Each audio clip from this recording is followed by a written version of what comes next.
¿Qué tal? A los que hoy nos están viendo y escuchando, los saludo con mucho gusto desde México. Soy Marco Eduardo Murueta, coordinador general de la Asamblea Nacional de Autogobierno de México, y agradezco en especial a Claudia Álvarez de la Universidad de Buen Vivir de Argentina, de Buenos Aires, esta invitación para poder comentar un poco de lo que estamos haciendo en este proyecto de la Asamblea Nacional de Autogobierno, de la Sociedad del Afecto, de la República Federal y Pluricultural de México.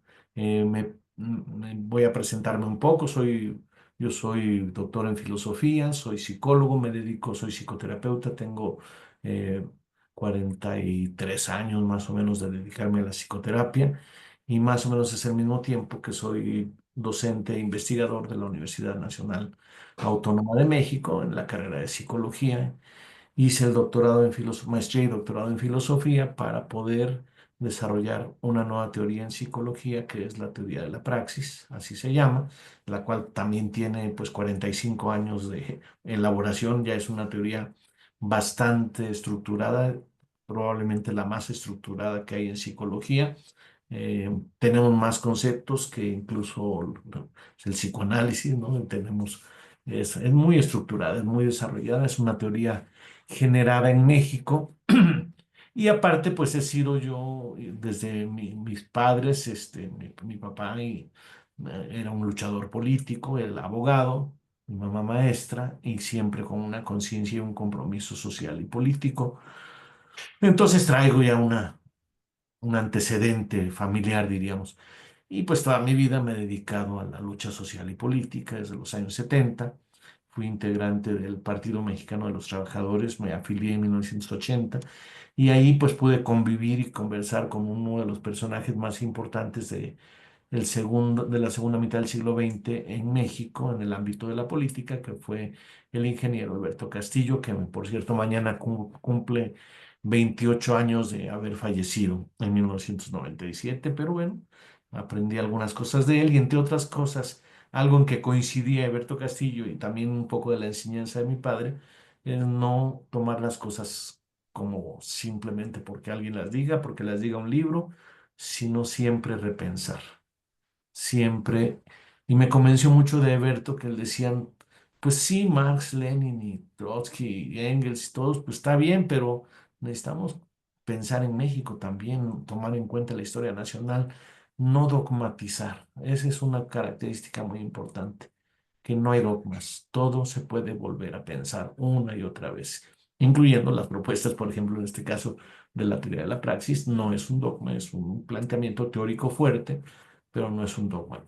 Dentro de ese, sí, mi actividad política ha sido continua en diferentes formas, inclusive en el ámbito de la psicología. Hemos formado pues, Organización de Psicólogos en México, Organización Latinoamericana de Psicología. Tenemos psicólogos críticos, psicólogos alternativos, amigos de esta tendencia, pues en prácticamente todos los países de América Latina, incluyendo, por supuesto, Argentina, ¿no? En particular, puedo mencionar a Horacio Maldonado, que vive en Córdoba, Argentina, que es pues un psicólogo con una perspectiva alternativa, pero tenemos una organización latinoamericana de psicólogos. Así les podría mencionar amigos de pues casi todos los países latinoamericanos. Entonces, he estado continuamente en un proceso científico, psicoterapéutico, el consultorio psicológico, aparte de ser un servicio profesional, es también un laboratorio, porque ahí es donde se analizan los fenómenos psicológicos de manera mucho más nítida, podríamos decir, más clara que en cualquier otro ámbito, en el ámbito de la psicoterapia. Se puede ver con mayor claridad cómo funcionan los seres humanos, que es una cosa que me pregunté siendo niño, ¿no? ¿Cómo funcionan los seres humanos? Y bueno, en esa perspectiva, pues analizamos que la sociedad, como han dicho muchos autores, la sociedad humana, la vida humana parece ser absurda, ¿no? Es decir, los seres humanos en lugar de valorar sus facultades, sus cualidades, las menosprecian, se obstruyen unos a otros, rivalizan y pues hay una serie de calamidades que se padecen por ese hecho, que es una enfermedad, es lo que Hegel llamó alienación, Marx llamó alienación, enajenación, y que produce una vida absurda. Entonces, buscando, veíamos, por ejemplo, en la tradición mexicana, en la tradición política, que las llamadas oposiciones tendían a decir siempre lo contrario que los gobiernos en turno. Nada más decían eso, no, está mal, no hay que hacer eso. O como decíamos ahorita hace un momento con Claudia, ¿no? Decían en Argentina cuando el corralito, ya que se vayan todos.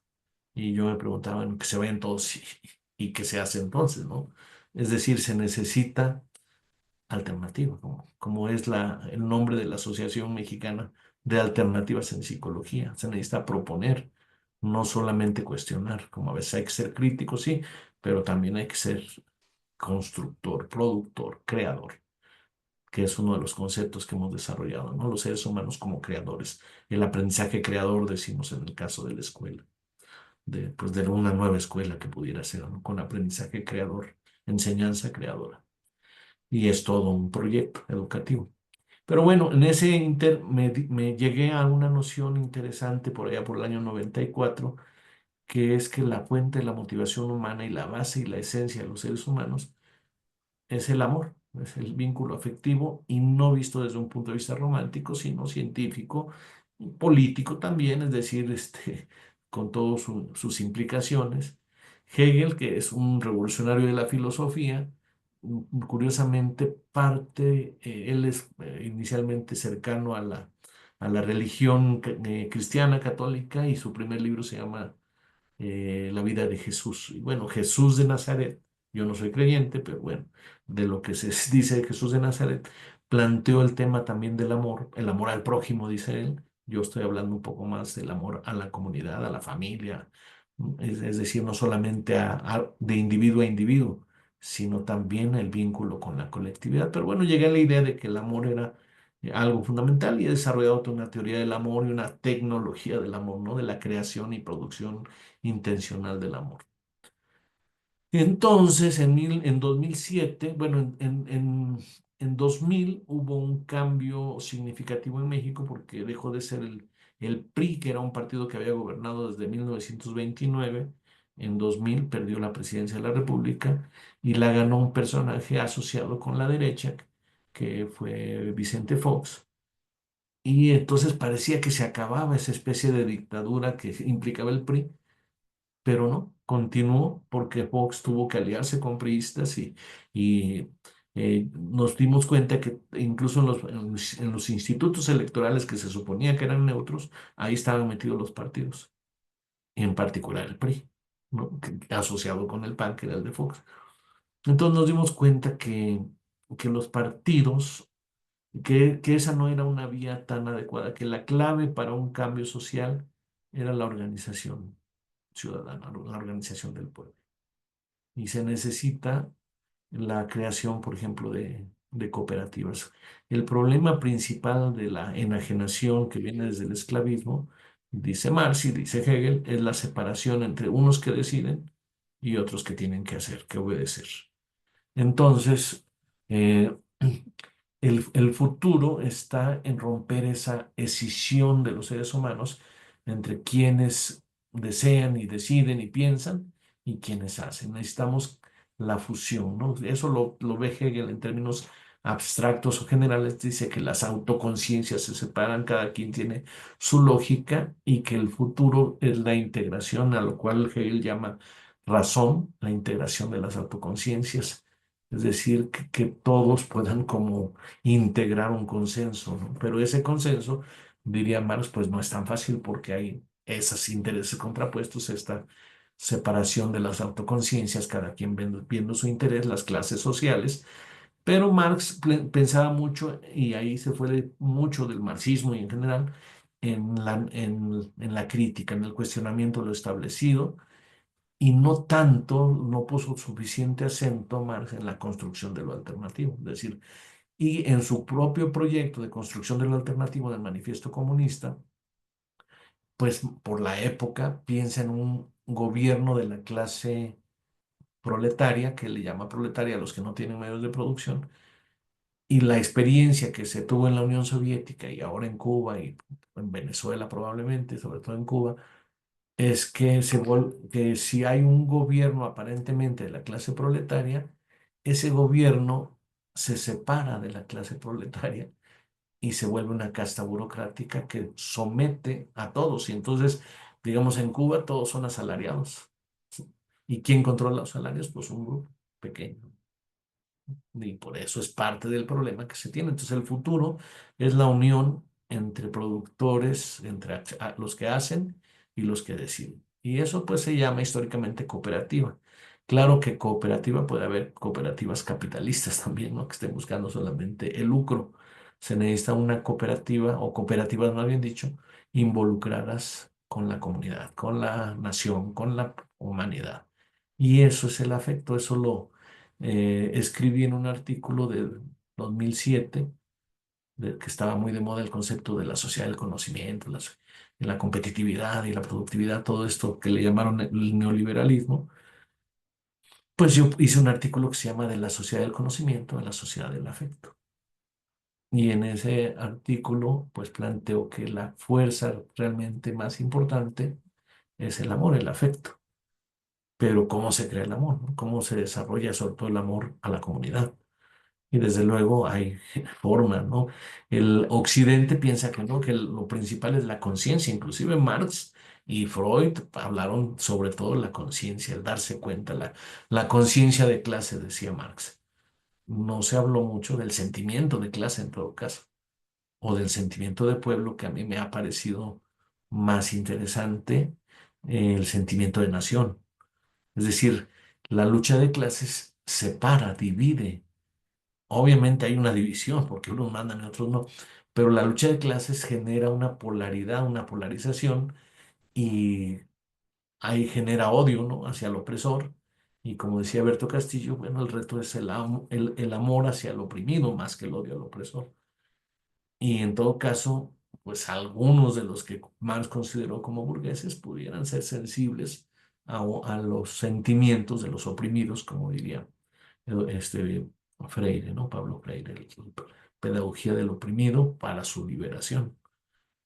Y eso es lo que hemos estado trabajando y por eso nosotros no hablamos tanto de clases sociales, las vemos, las entendemos, pero lo que nos interesa más es la unión de las comunidades, del pueblo, de la nación, de la humanidad como un todo.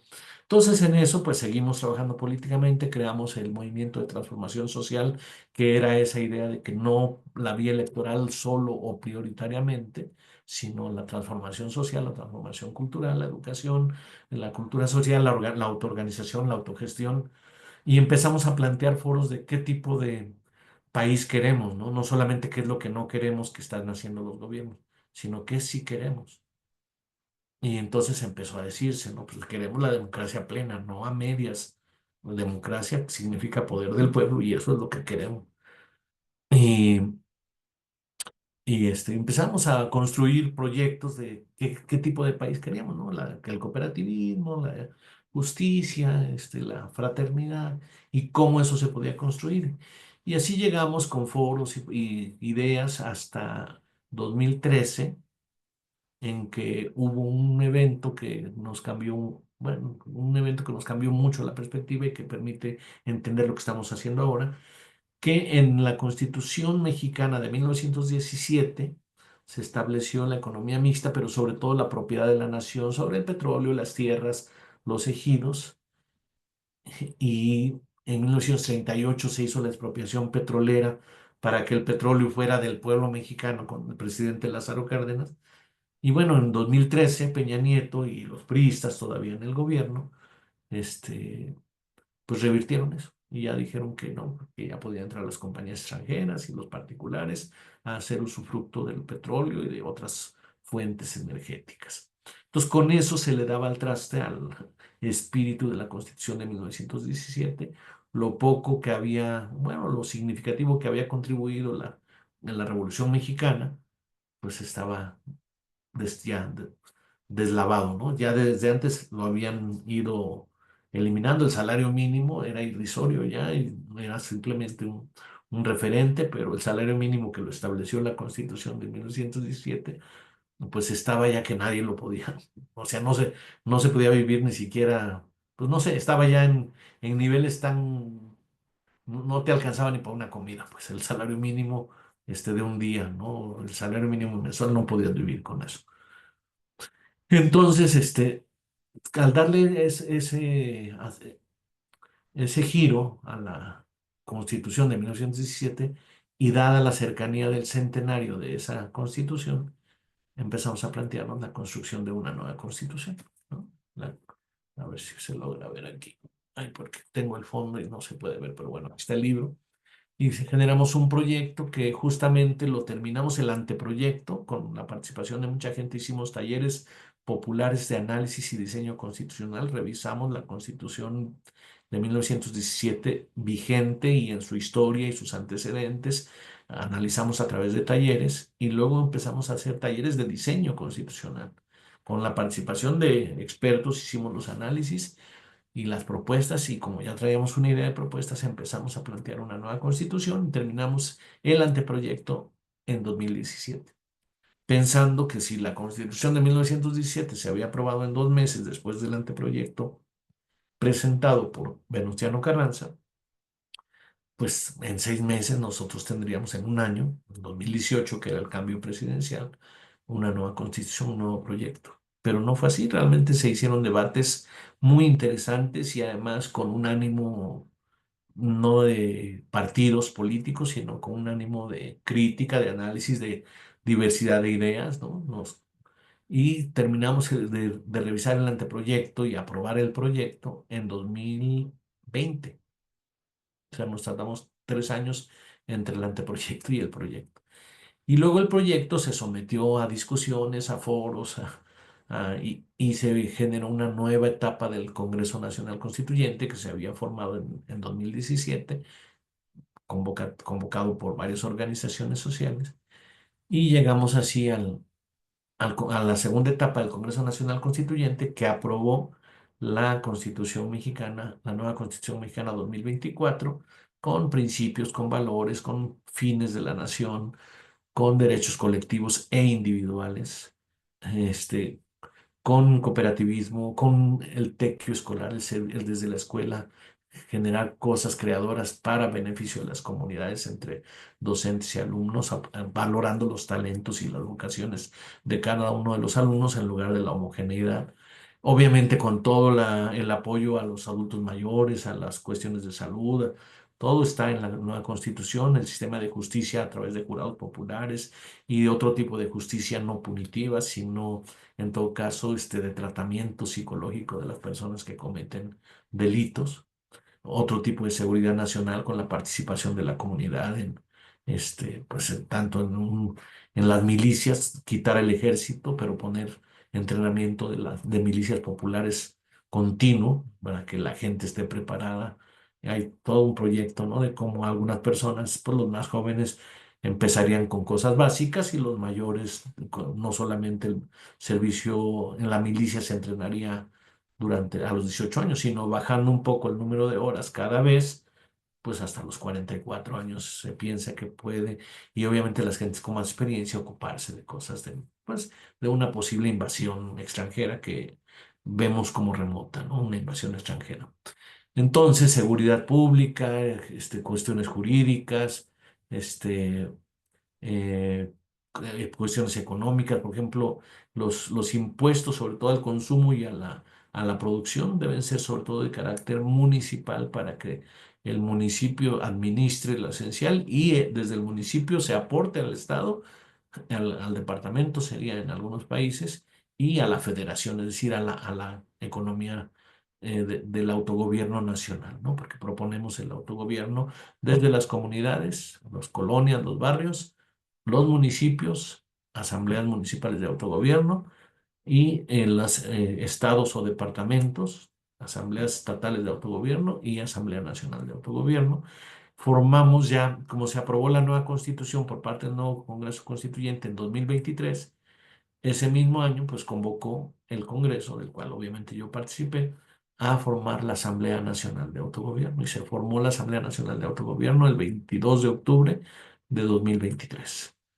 Y la Asamblea Nacional de Autogobierno, ya con la nueva constitución aprobada por el Congreso Constituyente y por la propia Asamblea Nacional de Autogobierno, con la participación de personas de 17 de los 32 estados que tiene actualmente la República Mexicana, este, pues se formó y convocamos a fundar una nueva nación, un nuevo país, más bien un nuevo país, no una nueva nación, que se llama República Federal y Pluricultural de México, para sustituir pretendidamente a los Estados Unidos mexicanos, que es el nombre oficial que había tenido hasta, hasta ahora la República Mexicana, Estados Unidos mexicanos, que es un nombre además muy similar al de los Estados Unidos de América o de Norteamérica, y con conceptos similares en su constitución. Nosotros estamos haciendo una constitución más arraigada en cuestiones también del buen vivir, diríamos, es decir, de los pueblos originarios de México y de América Latina,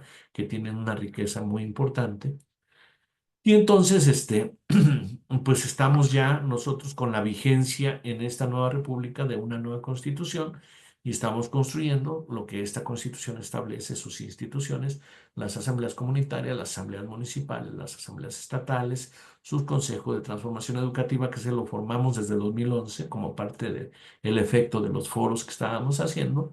Surgió la idea de crear instituciones alternativas y desde 2011 surgió el Congreso, el Consejo de Transformación Educativa y se han formado también ya el Consejo de Ecología y Bienes Naturales, el Consejo de Salud Integral, el Consejo de Economía Equitativa, el Consejo de Revolución Cultural y se están creando también consejos sectoriales de mujeres, de jóvenes, de pueblos originarios, de comunidad LGBT, de adultos mayores, de todos los sectores y también gremiales, ¿no? Por ocupación, por campesinos, obreros, por profesionistas de cada rama, por todo lo que se pueda organizar gremialmente. Entonces es un autogobierno, es un edificio que estamos construyendo entre todos bajo el lema, el pueblo organizado lo puede todo. Ese es uno, ese es el lema de la Asamblea Nacional de Autogobierno. El pueblo organizado lo puede todo. Y el lema de la Sociedad del Afecto es uno para todos y todos para uno, el de los tres mosqueteros, ¿no? Ese es el lema de la Sociedad del Afecto. Y tenemos aquí en la pantalla pues los símbolos de la República Federal y Pluricultural de México que recupera el escudo nacional, la bandera nacional y el símbolo de ANA, la Asamblea Nacional de Autogobierno y de la Sociedad del Afecto, que la Sociedad del Afecto es un concepto no solamente que tiene ya significatividad en México, sino que hay grupos de Sociedad del Afecto en Brasil, en Argentina, en Chile, en Perú, en Costa Rica, incluso en Cuba un poco, y hay alguna repercusión de este concepto en algunos países también de Europa, de la Sociedad del Afecto. Entonces, pues es un movimiento, es un cambio muy ambicioso, desde luego, porque implica un cambio civilizatorio. El problema del esclavismo, del feudalismo y del capitalismo es principalmente es que destruyen los vínculos humanos, los afectos, exacerban el individualismo y el beneficio unipersonal a costa contraponen al beneficio social el beneficio unipersonal. El socialismo quiso suprimir el beneficio personal o ponerlo en un segundo plano y ponderar el beneficio colectivo, supuestamente, aunque pues un pequeño grupo ha sido en la práctica los que han controlado los países socialistas que se han conocido hasta ahora. Entonces, por eso nosotros estamos hablando de sociedad del afecto, para poner el acento en el afecto de pareja, en el afecto familiar, en las amistades, en el afecto en los centros de trabajo, en el afecto en las comunidades, el afecto entre los gremios, por afinidades diversas, el afecto nacional, el afecto internacional, el afecto a la humanidad. Recuperamos por ahí algunas ideas del Che Guevara, por cierto, en ese sentido, del afecto más allá incluso de las fronteras.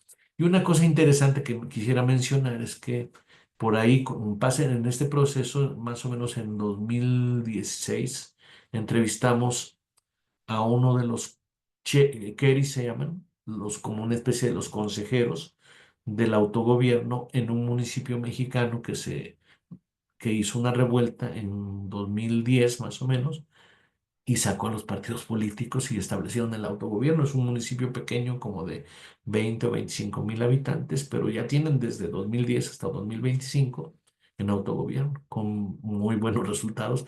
Y una cosa que nos llamó la atención es que dijeron que se habían sacado los partidos. Yo no lo había pensado. Yo había pensado que había que hacer una transformación social, pero que los partidos pues también podrían estar como vinculados a esa transformación social.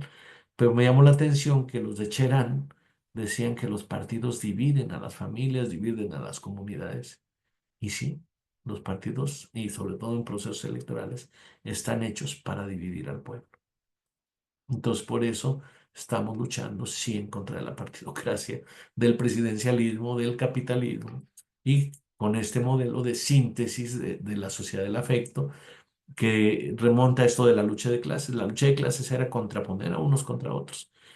Y es decir, en lo que es la triada dialéctica que esquemáticamente a veces se dice de Hegel, tesis, antítesis, síntesis, parece que el marxismo y la izquierda en general, el marxismo y su influencia histórica, enfatiza la antítesis, la contraposición a la tesis, y nosotros estamos enfatizando la síntesis, es decir, la superación de la tesis y de la antítesis en una nueva figura que recupera cosas de la tesis, como lo dice la propia dialéctica tanto en Hegel como en Marx, recupera la antítesis, pero ya ve, avisora y da posibilidad de futuro. Y por eso pues coincidimos con Claudia Álvarez en esta idea de la Universidad del Buen Vivir, ¿no? Que es un concepto de origen prehispánico, creo que sobre todo de los aymaras de Bolivia hablaron del buen vivir, y y que es una propuesta, es como dice, me decía Claudia, dice, bueno, si los capitalistas quieren seguir siendo capitalistas, los que quieran que se queden con eso, vamos a construir otro camino, otra cosa. Y en eso estamos, ¿no? Y pues tenemos ya un registro civil, ya es bonito porque tenemos un formulario Google para que la gente solicite ser ciudadano de la República Federal y Pluricultural de México, y bueno, se van solicitando cada vez más personas. Estamos haciendo los grupos por municipio, por estado, los grupos de WhatsApp, tenemos muchísimos, y estamos ya desarrollando los tianguis de la sociedad del afecto, que es pues mercados ambulantes que se ponen en cierto día y que le ponemos tianguis de la sociedad del afecto, y que ahí hay talleres, hay conferencias, hay arte, hay música, son como todo un evento que al mismo tiempo que es una alternativa económica para las personas y que fomenta el cooperativismo, y fomenta también otra cosa que eso lo crearon unos amigos que con las que estamos siendo afines, que son los del Tumin. El Tumin es una moneda comunitaria alternativa también, que ahora vale el 10% de lo que quieras comprar de entre los que aceptan Tumin. Está creciendo también, ya está casi en toda la República. Y entonces, pues nosotros vemos eso de que haya dinero alternativo, múltiple, incluso no solamente una moneda, sino múltiples monedas, lo vemos favorable, y que es una de las vías para ver cómo podríamos ir teniendo una especie de economía paralela alternativa, no sometida a los manejos pues, de los gobiernos y de las clases económicas que han sido poderosas económicamente. Pues en esa perspectiva estamos desarrollando, y pues me da mucho gusto entrar en contacto con la Universidad del Buen Vivir. Obviamente nos interesa hacer un movimiento mundial, latinoamericano en particular. Es muy importante que estos proyectos de la Sociedad del Afecto surjan de América Latina por todos eh, la herencia cultural de los pueblos originarios de América Latina, que no la tienen en otras partes del mundo, y que es muy relevante para una mayor armonía con la naturaleza y con las comunidades. Pues eso es lo que les podría yo comentar esta tarde, y le agradezco nuevamente a Claudia esta invitación, y pues les puedo dar mis datos de contacto. Mi correo es Murueta, como mi apellido, aquí está en la pantalla, Marco Eduardo Murueta, pues mi apellido Murueta, @ AMAPSI, que es la Asociación Mexicana de Alternativas en Psicología, se abrevia amapsi.org, murueta@amapsi.org, ahí me pueden escribir. Y también, pues me les doy mi WhatsApp, 55, bueno, es +52 para la clave internacional, y ya en México, 55 85 70 83-20. Y desde luego que nos interesa mucho la unidad latinoamericana y la emancipación latinoamericana, ahora que Trump anda haciendo tantas locuras con Estados Unidos, que yo creo que le van a ser contraproducentes en esencia, pero es pues al mismo tiempo es una calamidad para México y para América Latina, pero también, como muchas veces las calamidades generan posibilidades. Entonces parece que pudiéramos fortalecer más la economía latinoamericana. Está pendiente plasmar esta propuesta de Hugo Chávez de crear la moneda latinoamericana, el Sucre, la Comunidad Económica Latinoamericana, que está muy endeble. Yo a veces he querido enviar libros, digamos, de un país a otro, de latinoamericano, y es muy complicado el manejo de monedas y de intercambios económicos en América Latina. Se podría facilitar mucho y sobre todo si tuviéramos una moneda en común y, y la comunidad económica para distribuirnos, incluso ver qué puede aportar Chile, qué puede aportar Argentina, México y encargarnos, ¿no? No solamente lo que ya es, sino decir, oye, pues México podría encargarse un poco más de tales tipos de manufactura, Chile con el cobre pudiera hacer esto y por como coordinarnos y podernos propósitos económicos complementarios y bueno, desde América Latina convocar, como diría Vasconcelos, al cambio civilizatorio mundial para que la humanidad toda sea una humanidad cooperativa, afectiva, fraterna, comprometida, que no abuse nadie del otro. Estamos a través de todo esto luchando contra todo tipo de abuso. No es cierto que los seres humanos sean abusivos por naturaleza como pensaron Hobbes y pensó Freud, sino que somos personas que sí nos podemos coordinar y podemos sentirnos bien todos y la potencialidad de una nueva civilización es enorme. Si con todas las lacras del capitalismo la humanidad ha evolucionado tecnológicamente de manera vertiginosa, si cooperáramos, si hubiera una unificación, no unificación, un crecimiento cultural de todo el mundo, que todo el mundo fuera creador a través de una nueva escuela, una nueva crianza, una nueva formación familiar, o sea, la potencialidad humana podría crecer exponencialmente y entonces podríamos tener todos un gran nivel de vida cómodo, como mejor de como viven ahora los más ricos del mundo, podrían vivir los 8.000 millones de seres humanos y pues de una manera mucho más fraterna y más significativa, más bonita y no con tanta podredumbre, tanta mediocridad, tanta tontería, como diría Nietzsche, ¿no? Que los seres humanos han hecho históricamente y siguen haciendo. Y ahí para muestra pues está Trump, ¿no? Bueno, hasta ahí le podríamos dejar, Claudia.